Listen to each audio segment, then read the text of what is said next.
Well, thank you all very much. It is great to be back in Ohio. We love Ohio.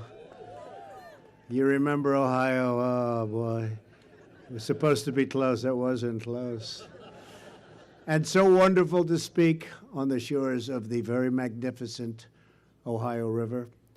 We're here today to talk about rebuilding our nation's infrastructure. Isn't it about time? Spending money all over the world, except here. We don't spend our money here. We spend it all over.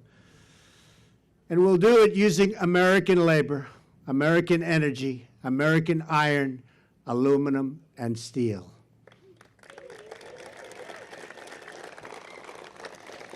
We believe in the dignity of work and in the greatness of the American worker. No worker like our American worker. I want to thank Secretary Perdue, Secretary Zinke, and Administrator Pruitt for joining us today. And you saw what we did with our great administrator. You saw what happened last week with the so-called Paris Accord. We will keep our nation so great and so strong, and we will never have outside forces telling us what to do and how to do it, believe me.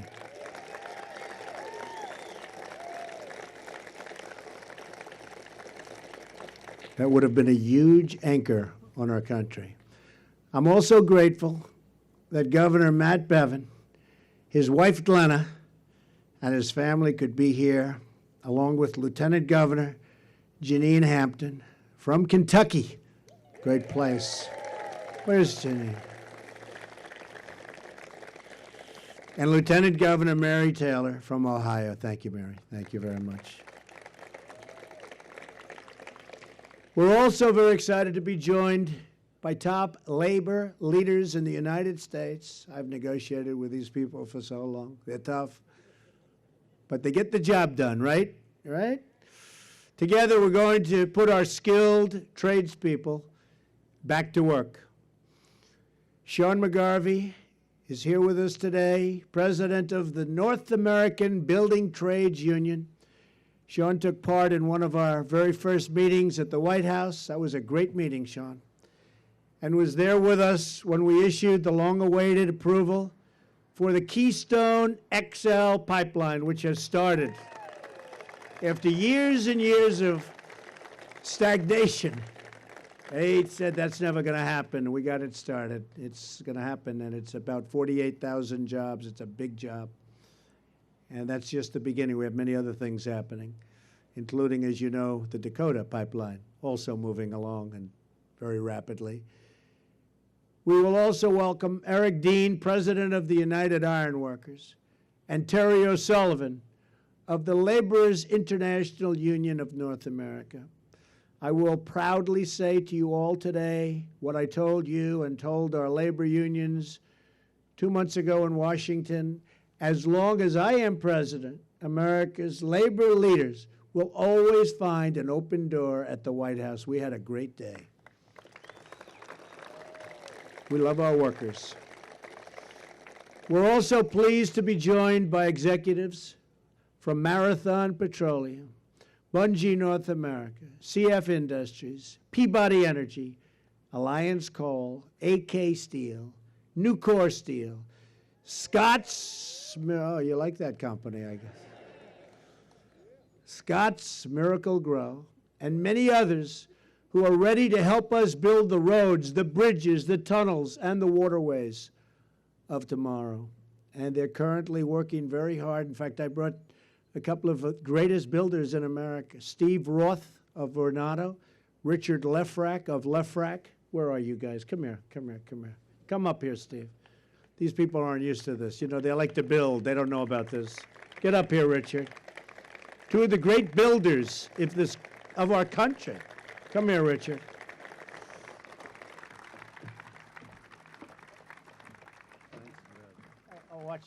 I have to do this. Do you want to say anything, fellas? They're not big talkers. Yeah, I'll say Unless they're behind the desk, they're big talkers. Go ahead, Richard. Go. We're all fortunate to have the greatest builder in America, Donald J. Trump.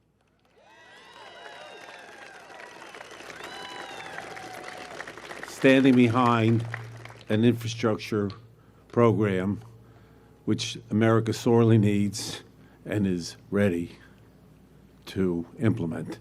Donald, President Trump, thank you. Steve, come, say. Huh? No? Come here. Get off the stage, fellas. That's it. Richard, that was a good job. Thank you. These are great builders, and we're watching, and they're looking over our shoulders. Believe me, they don't need the money. They're not doing it for that. I said, make sure it's going to come in on time, under budget, maybe even ahead of schedule. But we say on time, under budget, and they're going to be watching and looking over some of the big jobs that we have planned so it gets done properly, not these jobs that take 14 years to build when they're supposed to be completed in 18 months. You've been hearing about them a little bit, right? That's been the standard. It won't be happening, not in this administration. The American people deserve the best infrastructure anywhere in the world. We are a nation that created the Panama Canal, the Transcontinental Railroad, and the Internet. If you think about this, the great highway system, the interstate highway system. We don't do that anymore. We really don't. We don't even fix the old highways anymore. We'll take even fixing them, but we're going to get them going again like they've never been before. These projects not only opened new lanes of commerce, but inspired the immigration and the dreams of millions and millions of people. We crafted monuments to the American spirit. It's time to recapture our legacy as a nation of builders and to create new lanes of travel, commerce, and discovery. And we're going to see all the way into the future, and the future is going to be beautiful, and the future is going to be bright. In my campaign for president, I traveled all across the nation. I saw the crumbling infrastructure. I met with communities that were desperate for new roads and new bridges. Bridges were so dangerous, they couldn't use them. They were worried they'd fall down, and you've seen that happen. And I heard the pleas from the voters who wanted to know why we could rebuild.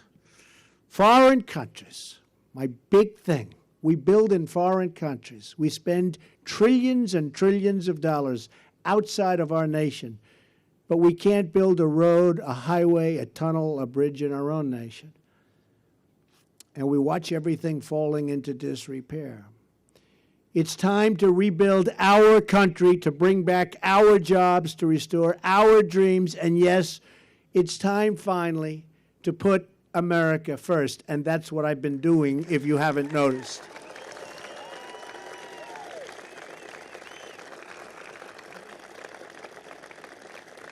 While it's very early in the administration, I think everyone has noticed, right?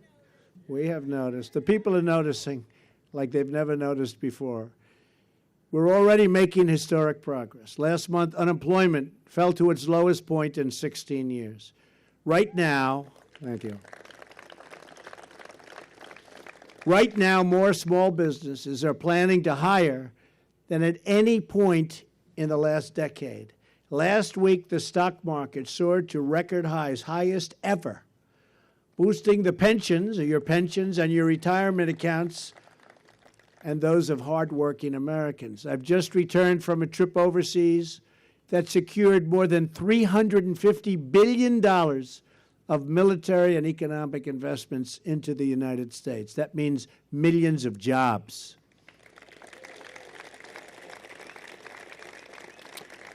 And I want to thank the King of Saudi Arabia, King Salman.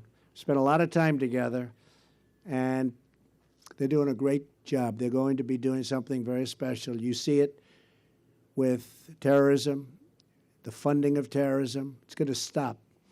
Got to stop the funding of radical Islamic terrorism, and they're going to stop.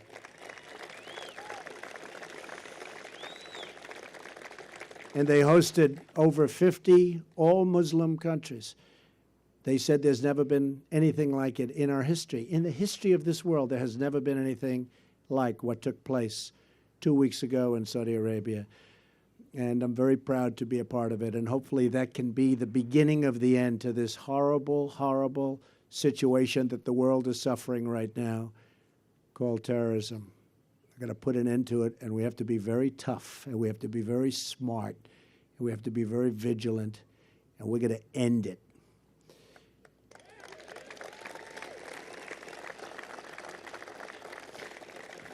In my meetings with foreign leaders from many countries, I sent a clear message that America expects fair trade, a level playing field, and so many other things that we're demanding for our workers and for our companies. Every other country looks out for their interests. It's time that we finally start looking out for our interests in the United States. No longer will we sacrifice American jobs, factories, and wealth. The theft of American prosperity has come to a screeching halt, folks. And a new era of American greatness is about to begin, and you see it. It's already beginning. We're going to restore America's industrial might. And I look here and something, those barges, they've been waiting for us to say hello. The captain says, please wave. Hello, Captain. He put up that big, beautiful American flag. Creating the jobs and tax base to put new infrastructure all over our country. That's what's happening. But to achieve our full economic strength, we must repeal and replace Obamacare. Since Obamacare's implementation began, premiums have increased by an average of 75% in Kentucky and 86% in Ohio. Just yesterday, we learned that the last statewide insurer in Ohio is leaving. Have you folks heard about that? That's it. Bye-bye. Wave goodbye. What a mess. That could mean another 20 counties and 19,000 people will have no plans. The House of Representatives has done, and the House of Representatives has been working, I will tell you, very, very hard. It's done its job in passing along an Obamacare replacement bill. Now it's time for the Senate. Mitch McConnell is working very hard to act and to save Americans from this catastrophic event, because Obamacare is dead. Obamacare was one of the biggest broken promises in the history of politics. Remember, you can keep your doctor, you can keep your plan. Didn't work out that way. You end up paying not to have insurance because it was cheaper. But there's another major promise that Washington has repeatedly broken, and that is the one where we are here today. It's a promise that's gone unheeded, and it's called Restoring America, restoring our country. The promise of a safe, reliable, and modern infrastructure. It hasn't been kept, but we're going to keep it. American lives and livelihoods depend on our action together. That's why I'm calling on all Democrats who honestly have really been obstructionists. Boy, have they tried. I mean, every single thing. On health care, I won't get one vote. Obamacare is crashing. It's dead. It's in a death spiral, as the head of one of the biggest insurance companies said. It's in a death spiral. And we're coming out to do good, not to do bad, to do good. We won't get one Democrat vote. Think of it. They're just obstructionists. Every single thing is obstruction. I don't think, honestly, if I were in that party, I wouldn't be doing it that way. I'd be doing positive things. That's why they lost the House, they lost the Senate, they lost the White House. People don't want to see what's going on. They want to see us all come together, but I just don't see them coming together. They're obstructionists. I'm calling on all Democrats and Republicans to join together, if that's possible, in the great rebuilding of America. Countless American industries, businesses, and jobs depend on rivers, runways, roads, and rails that are in dire and even desperate condition. And millions of American families rely on their water and pipes and pumps that are on the verge of total failure and collapse. We are pleased to be joined today by representatives from many, many industries that depend on a truly critical component of our nation's infrastructure, the 12,000 miles of inland waterways. We have farmers, coal miners, and by the way, those coal miners are happy. Coal miners, oh, they like Trump. They like Trump. Same with steel workers and oil workers. We've taken those restrictions and those horrible regulations off your companies. We're going to have clean, beautiful air, clean, beautiful crystal water. But you're going to have your jobs also. You're going to have your jobs. Maybe more than ever before. So I want to salute each of you for the work that you've done, and maybe more importantly, for the work that you're about to do, because it's going to be a beautiful thing. You watch. These citizens know firsthand that the rivers, like the beautiful Ohio River, carry the lifeblood of our heartland. In fact, I'm very proud that behind us today are those 12 barges. Look at this, West Virginia. Do we love West Virginia? West Virginia. They're filled with West Virginia coal. And you know, next week, we're opening a big coal mine. You know about that. One in Pennsylvania. It's actually a new mine. That hadn't happened in a long time, folks. But we're putting the people and we're putting the miners back to work. The contents of just one 9-barge towboat, like the one behind me, carries the equivalent of 1,000 semi-tractor trailers. People don't realize it. People don't realize it, but they do now. Roughly 60% of United States grain exports travel down these waterways to the Gulf.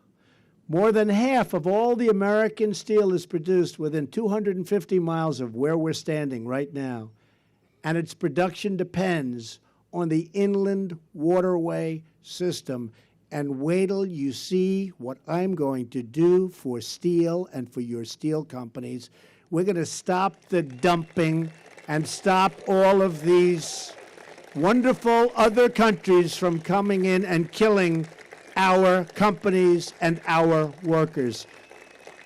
You'll be seeing that very soon. The steel folks are going to be very happy. Up to 25% of the nation's energy cargo relies on these channels and the refineries along their shores. But these critical corridors of commerce depend on a dilapidated system of locks and dams that is more than half a century old, and their condition, as you know better than anybody, is in very, very bad shape. It continues to decay. Capital improvements of this system, which is so important, have been massively underfunded, and there's an $8.7 billion maintenance backlog that is only getting bigger and getting worse. Last December, up the Ohio River near Pittsburgh, one lock built more than 50 years ago had to be shut down for 5 days due to hydraulic failure. And you know what that means. 5 days means everything comes to a halt. We simply cannot tolerate a 5-day shutdown on a major thoroughfare for American coal, American oil, and American steel, which is going to get more and bigger. America must have the best, fastest, and most reliable infrastructure anywhere in the world. We cannot accept these conditions any longer. A few years ago, a gate broke from its hinges at the Markland Locks on the Ohio River in Kentucky. It took nearly 5 months to repair. Any of you know about that? Wasn't a pretty picture, right? Right? I don't think so. And in 2011, a massive section of canal wall collapsed near Chicago, delaying everything, and it seemed like forever. Great American businesses like Land O'Lakes, which is here today, from Minnesota. Where are they? Stand up. That's good stuff. Come on, stand up. Good. It's good stuff. Fear that the lock and dam systems they rely on are no longer dependable. I am here with a message for you and for all of the great businesses that are gathered with us, and maybe more importantly, because that's what it's ultimately about, those businesses, workers. Together we will fix it. We will create the first-class infrastructure our country and our people deserve. My new vision for American infrastructure will rebuild our country by generating $1 trillion in infrastructure investment. Our infrastructure program, $1 trillion. You know, as of a few months ago, we spent $6 trillion in the Middle East, along with the death of so many incredible people, and along with all of the other problems that you've been watching every night on television and reading about in the papers. $6 trillion. And yet, if we want to fix a road, or we want to fix a school, or we want to make sure that a bridge doesn't collapse in our country, forgetting about even building new ones, we don't ever seem to have the money. Got to change, folks. It's got to change. Something wrong. Something wrong. Our infrastructure program will be based on forging new partnerships and demanding new accountability for every federal taxpayer dollar. Under this vision, the federal government will drastically reduce burdensome regulations, which we've already been doing. We have some more to go, but it's going rapidly. I think when people tell me, you know, we're doing the largest tax cut in history, people are more impressed with the fact that we've cut so many regulations. If they had their choice, which is hard to believe, nobody would have believed it. So we're getting rid of the regulations, and we're massively streamlining the approvals and the permitting process. Already my administration has expedited environmental reviews and critical energy projects all across the country. They're getting approved so fast. Thousands and thousands of big jobs, big jobs. I don't mean individual jobs. I'm talking about project-type jobs. Thousands of them are being approved rapidly. And if they're not environmentally sound, they're not going to be approved. But we'll tell them you're not going to get approved. But thousands of jobs are being approved all over the United States. And I'm very proud of it. And Scott Pruitt has been right at the forefront, and he's done an amazing job.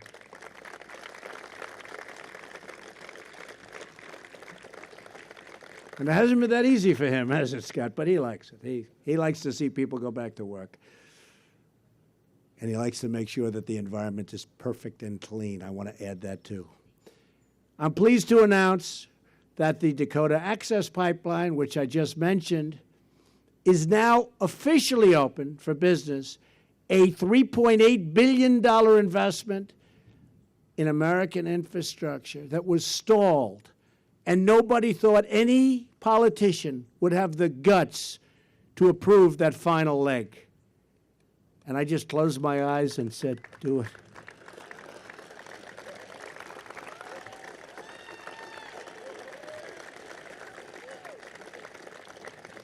Think of it to a company standpoint. They build this massive pipeline going for miles, then they have to hook it up a little section, and they're stopped.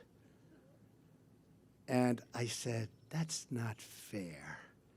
And you know, when I approved it, it's up, it's running, it's beautiful, it's great. Everybody's happy, the sun is still shining, the water is clean.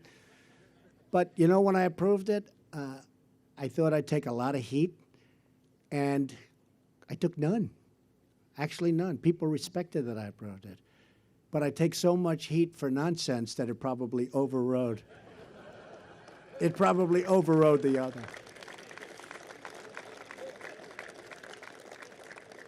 It's like a decoy. America built the Golden Gate Bridge in just 4 years and the Hoover Dam in 5 years. Think of that. It should not take 10 years to get approvals for a very small little piece of infrastructure. And it won't. Because under my administration, It's not going to happen like that anymore. We will work directly with state and local governments to give them the freedom and flexibility they need to revitalize our nation's infrastructure. At least $200 billion of the $1 trillion plan will come from direct federal investment. Working with states, local governments, and private industry, we will ensure that these new federal funds are matched by significant additional dollars for maximum efficiency and accountability. We'll have people watching over each one of these jobs, and every penny will count to them. Taxpayers deserve the best results for their investment, and I will ensure that this is what they get.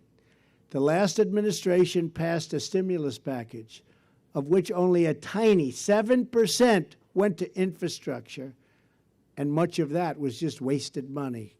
You folks up front, you know what I'm talking about. The great infrastructure plan, nobody saw any money.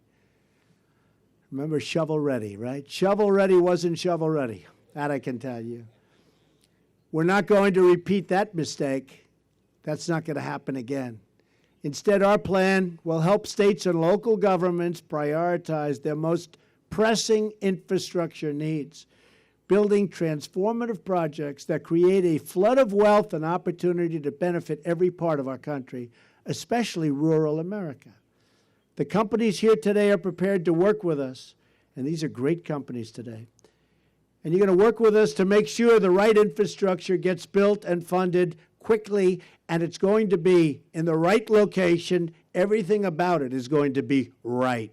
Businesses like these are ready to invest and create in jobs, but we have been waiting for a responsible partner in the federal government. You've been waiting for a long time. Now you have one.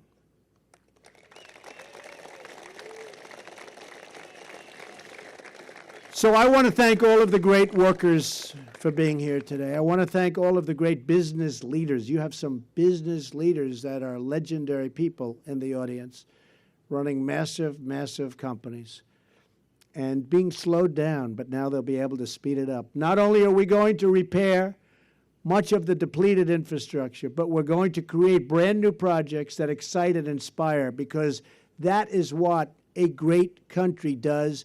That is what a great country has to do. America wants to build. Across the nation, our amazing construction workers, steel workers, iron workers, fitters, electricians, and so many others are just waiting to get back to work.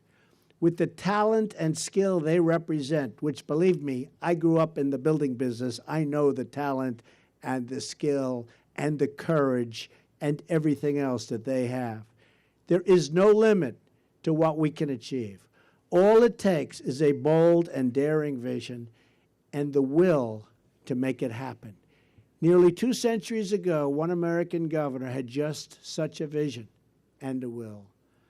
His name was Governor DeWitt Clinton.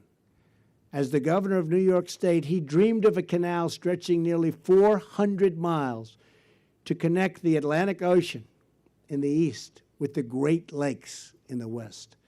He predicted that its construction would place New York City at the very center of worldwide commerce.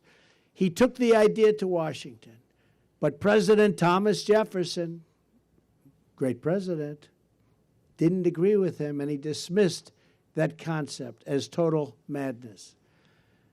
I'd like to thank and all of the people that helped so much in that incredible event, and I think that Jefferson simply understood who he was and who he was dealing with, because if you want a New Yorker to do something, just tell them, like our great past governor, that it's impossible to do. The governor didn't give up, and New York State achieved what they thought was the impossible. And when the Erie Canal opened in 1825, he was on the first boat. He personally deposited a bucket of water from the Great Lakes into the New York harbor. The new canal exceeded even the governor's bold vision. It dramatically reduced the time and cost required to transport goods from the heartland. As a result, new settlers rushed into the Midwest, including to right smack here. Probably some of you indirectly, right? Definitely some of you. Just as the daring dreams of our ancestors opened new paths across our land, today we will build the dreams that open new paths to a better tomorrow. We too will see jobs and wealth flood into the heartland and see new products and new produce made and grown right here in the USA, and you don't hear that much anymore. We will buy American, and we will hire American.